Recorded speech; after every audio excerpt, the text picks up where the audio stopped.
But there are also negative aspects to social media. Yes. It opens the door for fans or critics online who remain anonymous to send hurtful messages to guys like you after a bad game or Yes. after a bad loss. Could you recall specific times where in social media there was an attack that really irked you? And how does an athlete like you, who's always in the spotlight, deal with outside noise like that? Well, siguro for me, I can't speak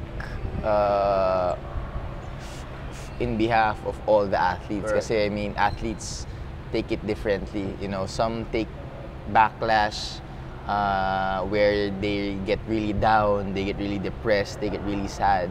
And some take it like me na parang, okay, I'll try to prove something na I'm not the type of player that you're saying or you're trying to tell other people.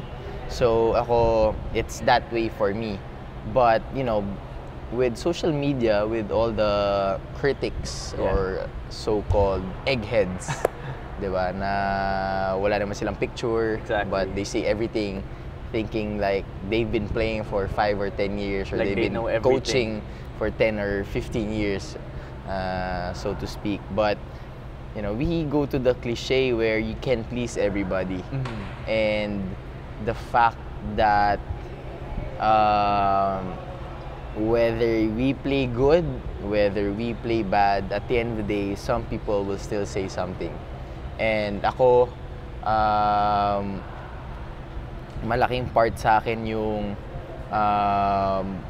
or just, you know, don't minding it and clearing out the mechanism and just focusing on the things you have to do to help you become a better player.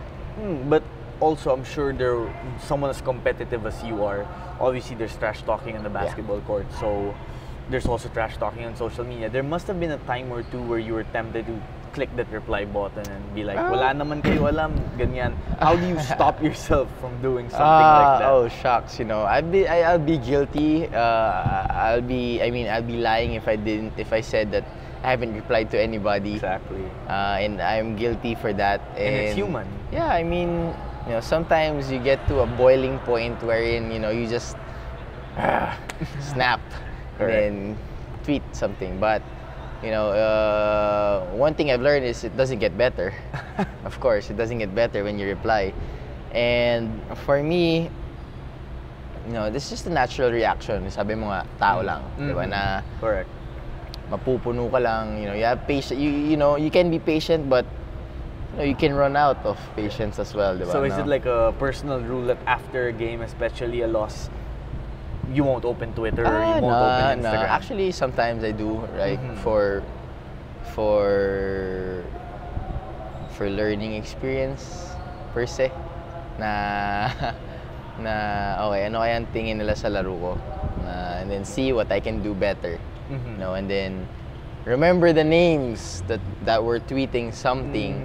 And then eventually, if I make it to a point, and then I'll make it to a point to play well the following game, and see kung may sasabihin pa din sila.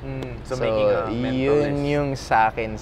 Yun, medyo torture kasi parang, kumbaga, you know, you just have, imbis na sasabihin ng iba na, wag mo nang pansinin yan, maglaro ka na lang. But, you know, it's something that's just innate na it's not na I'm making a big deal out of it, but it's just something for me to help me be better and perform better.